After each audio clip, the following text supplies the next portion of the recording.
Hello दोस्तों, कैसे हैं आप सब। हम लोग पढ़ रहे थे क्लास 10 का केमिस्ट्री, रासायनिक अभिक्रिया एवं समीकरण। तो आज हम लोग पढ़ेंगे कि रासायनिक समीकरण का महत्व क्या है। अगर रासायनिक समीकरण हम लिख देते हैं तो उससे हम लोगों को क्या क्या सूचना प्राप्त होता है, उन सब के बारे में आज हम लोग अच्छे से पढ़ते हैं। तो शुरुआत करते हैं। रासायनिक समीकरण लिखने के महत्व। लिखने के महत्व हम एग्जाम्पल लेके चलते हैं, उससे समझेंगे सब बात। जैसे 2H2 प्लस O2 मिल करके बनता है आपका हाइड्रोजन प्लस ऑक्सीजन क्या मिलकर क्या बनता है, आपका जल बनता है। ठीक, इसी से हम लोग लेकर के समझते हैं कि इसका क्या क्या महत्व है। नंबर 1, देखिए, रासायनिक समीकरण अगर हम लिख दिए हैं तो हमको इससे ये पता चल जाता है कि इस समीकरण में, इस अभिक्रिया में कौन कौन भाग लिया है और क्या क्या बना है। कौन कौन भाग लिया है मतलब अभिकारक का नाम पता चल जाता है और उत्पाद का नाम पता चल जाता है। मतलब रासायनिक समीकरण लिखने से यह पता चल जाता है कि अभिक्रिया में, यहाँ से लिखना हम सबको कि रासायनिक समीकरण से लिखने से यह पता चल जाता है कि रासायनिक अभिक्रिया में भाग लेने वाले पदार्थ का नाम क्या क्या है। पदार्थ का नाम क्या क्या है, क्या क्या पदार्थ का नाम है। अभिकारक का नाम क्या क्या है, हाइड्रोजन और ऑक्सीजन, और उत्पाद का क्या नाम है, आपका जल। तो हमको ये पता चल गया कि अभिकारक एवं उत्पाद का नाम पता चल गया। उत्पाद का नाम पता चल गया कि क्या क्या है। ठीक, दूसरा देखिए क्या पता चलता है इससे। दूसरा ये पता चलता है कि अभिकारक का कितना अणु मिल करके, अभिकारक का कितना कितना अणु मिल करके उत्पाद का कितना अणु निर्माण करता है। तो यहाँ पे देखिए, तो हाइड्रोजन जो H2 जो है, इसका 2 अणु, इसका कितना अणु, 2 अणु, और ऑक्सीजन का 1 अणु, कुछ नहीं यहाँ पे लिखा हुआ मतलब 1, और यहाँ पे 2 लिखा हुआ है मतलब 2 अणु। H2 का 2 अणु और ऑक्सीजन का कुछ नहीं लिखा मतलब 1 अणु मिल करके जल का, जो H2 है, ये जल का कितना अणु बनाता है, 2 अणु बनाता है। तो हमको क्या पता चल गया रासायनिक समीकरण लिखने से कि अभिक्रिया में जो अभिकारक का कितना कितना अणु मिल करके उत्पाद का कितना अणु बनाता है, हमको ये पता चल जाता है किससे, रासायनिक समीकरण लिखने से। क्या लिखेंगे इसमें, अभिकारक का कितना अणु, अभिकारक का कितना कितना अणु, कितना कितना 2 बार लिख दिया मतलब कितना कितना अणु मिल करके उत्पाद का कितना अणु निर्माण करता है, कितना अणु निर्माण करता है, यह पता चल जाता है। यह पता क्या होता है, हम सबको चल जाता है।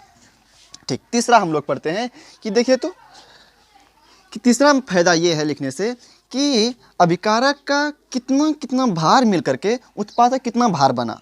तो यहाँ पे देखिए, तो H2 2 अणु है, मतलब क्या H2 2 बार लिखा हुआ है। H2 यहाँ पे 2 अणु मतलब क्या H2 2 बार लिखा हुआ होगा। ठीक, तो एक हाइड्रोजन द्रव्यमान जो होता है वो होता है आपका 1। तो यहाँ पे इसमें दो हाइड्रोजन है, तो मतलब द्रव्यमान हुआ 2, और यहाँ पे भी 2 हाइड्रोजन है 2, मतलब कि टोटल कितना हुआ 4। हाइड्रोजन का 4 द्रव्यमान और ऑक्सीजन का होता है द्रव्यमान 1 का 16। तो यहाँ पे कितना है, ऑक्सीजन 2 है, तो 16 दूनी 32। मतलब हाइड्रोजन का 4 और ऑक्सीजन का 32 ग्राम मिल करके, 4 ग्राम और इसका 32 ग्राम मिल करके पानी जो H2O है आपका, तो ये H2O 2 अणु है, इसका मतलब 2 बार लिखा हुआ है। तो हाइड्रोजन का होता है 2, एक हाइड्रोजन का होता है 1, तो यहाँ पे 2 हाइड्रोजन तो 2 हो जाएगा, और ऑक्सीजन का होता है 16, तो 16 2 कितना हो गया आपका 18। तो यहाँ पे भी हाइड्रोजन 2, तो 2 और 16 कितना हो जाएगा आपका 18।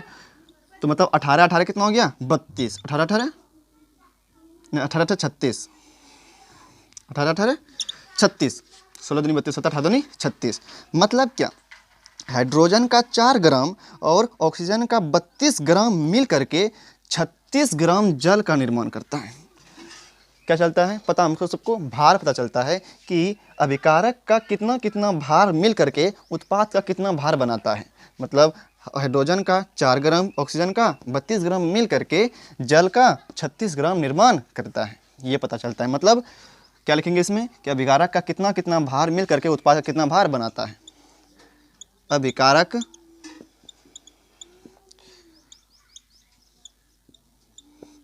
का कितना भार, कितना कितना भार, कितना कितना भार मिल करके उत्पाद का कितना भार का निर्माण करता है। उत्पाद का कितना भार निर्माण करता है, कितना भार निर्माण करता है, उत्पाद का कितना भार निर्माण करता है। ठीक, ये पता चल गया हम सबको। अब आयतन भी पता चल जाता है। देखिए यहाँ पे तो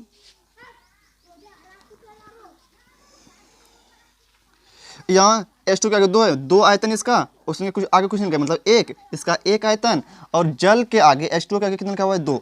इसका मतलब क्या, अभिकारक का है, अभिकारक में H2 का 2 आयतन, ऑक्सीजन का 1 आयतन मिल करके जल का 2 आयतन का निर्माण कर रहा है। मतलब क्या, कैसे बोलेंगे इसमें कि अभिकारक का कितना कितना आयतन मिल करके उत्पाद का कितना कितना आयतन बना रहा है। हमको इस बात का सोचना मिल जाता है किससे, रासायनिक समीकरण से। किससे, रासायनिक समीकरण से। अच्छा, इस ये रासायनिक समीकरण इससे कैसे पता चल गया, पता चलेगा हम सबको कि यहाँ पे देखेंगे, यहाँ पे 2 है, 2 आयतन, उसके आगे कुछ नहीं, इसका मतलब 1, तो 1 आयतन, H2O के आगे कुछ नहीं, मतलब कुछ है, मतलब लिखा हुआ 2 है, इसका मतलब 2 आयतन। तो बोलेंगे अभिकारक में हाइड्रोजन का 2 आयतन, ऑक्सीजन का 1 आयतन मिल करके जल का कितना आयतन बना रहा है, 2 आयतन बना रहा है। तो ये बात पता चल गया हमको, आयतन पता चल गया। तो लिख देते हैं हम इसको। नंबर 4 कि रासायनिक समीकरण से लिखने से यह पता चल जाता है कि अभिकारक का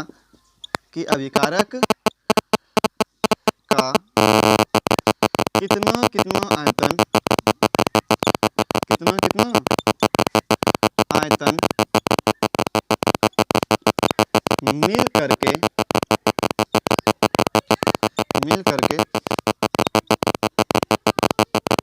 उत्पाद का कितना आयतन बना रहा है, उत्पाद का कितना आयतन निर्माण करता है, निर्माण करता है। तो क्या क्या पता चला, पहला तो अभिकारक में उत्पाद का नाम पता चल गया से। दूसरा क्या पता चला हम सबको, अभिकारक का कितना अणु मिल करके कितना उत्पाद का कितना अणु निर्माण करता है। तीसरा क्या पता चला, अभिकारक का कितना कितना भार मिल करके उत्पाद का कितना कितना भार निर्माण करता है। चौथा क्या पता चला, अभिकारक का कितना कितना आयतन मिल करके उत्पाद का कितना आयतन निर्माण करता है। ये सब पता चलता है हम सबको। अगर रासायनिक समीकरण लिख दिए तो ये सब क्या होता है हम सबको पता चल जाता है। तो ये क्या हो गया, आपका महत्व हो गया। ठीक, हम एग्जाम्पल लेकर आपको समझाते हैं। और इसको पहले लिख लीजिए आप तो। ठीक, लिख लिया, इसको मिटाते हैं। अब एक क्वेश्चन के तौर पर समझते हैं हम लोग कि क्या क्या महत्व है और क्या क्या सूचना इससे हम सबको मिलता है रासायनिक समीकरण लिखने से, वही पढ़ते हैं हम। एग्जाम्पल से क्लियर हो जाएगा आपका। एग्जाम्पल लेते हैं एक तो कि रासायनिक समीकरण लिख देते हैं कोई, रासायनिक समीकरण। अभी H2 तो लिए वही, अब दूसरा लेते हैं। N2 प्लस 3H2 बनाता है आपका 2NH3। आपको बताना है कि इनसे क्या क्या सूचनाएं प्राप्त होती हैं, क्या क्या सूचना मिलती है। ये लिखने से सूचना प्राप्त होती है,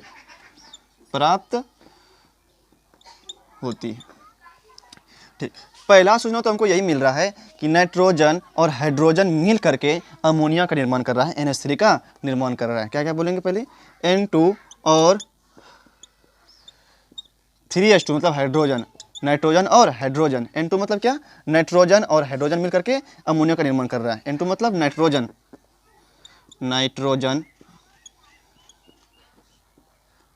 और 3H2 का मतलब कौन सा है, H2 क्या मतलब हाइड्रोजन, और 3 मतलब हाइड्रोजन मिल करके अमोनिया का निर्माण करता है, अमोनिया, अमोनिया मतलब क्या, NH3, NH3 का निर्माण करता है। पहला सुनने तो यही मिला कि नाइट्रोजन और हाइड्रोजन मिलकर के क्या करता है, अमोनिया का निर्माण करता है। ठीक, दूसरा अब हम लोग देखेंगे अणु के अनुसार से, किसके अनुसार से, अणु के अनुसार से। तो N2 का कितना अणु, कुछ नहीं आगे मतलब एक अणु, N2 का एक अणु, N2 का एक अणु, N2 का एक अणु और N2 का एक अणु और हाइड्रोजन कितना अणु, यहाँ पे कुछ कितना लिखा हुआ है, 3, तो H2 का 3 अणु, H2 का 3 अणु मिल करके अच्छा अमोनिया का कितना अणु बना रहा है, 2, कितना अणु, 2 मिल करके अमोनिया, अमोनिया NH3, अमोनिया का दो अणु बनाता है, 2 अणु बनाता है या निर्माण करता है। ठीक, अच्छा भार के हिसाब से देखते हैं तो नाइट्रोजन का होता है भार कितना, 14, तो 14 नहीं 28, तो नाइट्रोजन 28 ग्राम, कितना 28 ग्राम, और हाइड्रोजन कितना है, 3 दूनी 6, तो हाइड्रोजन 6 ग्राम, हाइड्रोजन 6 ग्राम मिल करके या संयोग कर करके NH3, तो इसका जोड़िए तो कितना हो जाएगा, इसका 14 और 14 3 17, 17 दूनी 34 हो जाएगा। नाइट्रोजन का 14, हाइड्रोजन का एक का होता है 1, तो 3 है इसमें, तो कितना हो गया 14 3 17, और ये 2 बार है तो 17 दूनी 34, तो 34 ग्राम अमोनिया बनाता है, अमोनिया बनाता है। चौथा क्या बोलेंगे इससे कि आयतन के हिसाब से कि नाइट्रोजन का एक आयतन, कितना आयतन, 1, और H2 मतलब हाइड्रोजन का कितना आयतन, 3 आयतन, 3 आयतन संयोग करके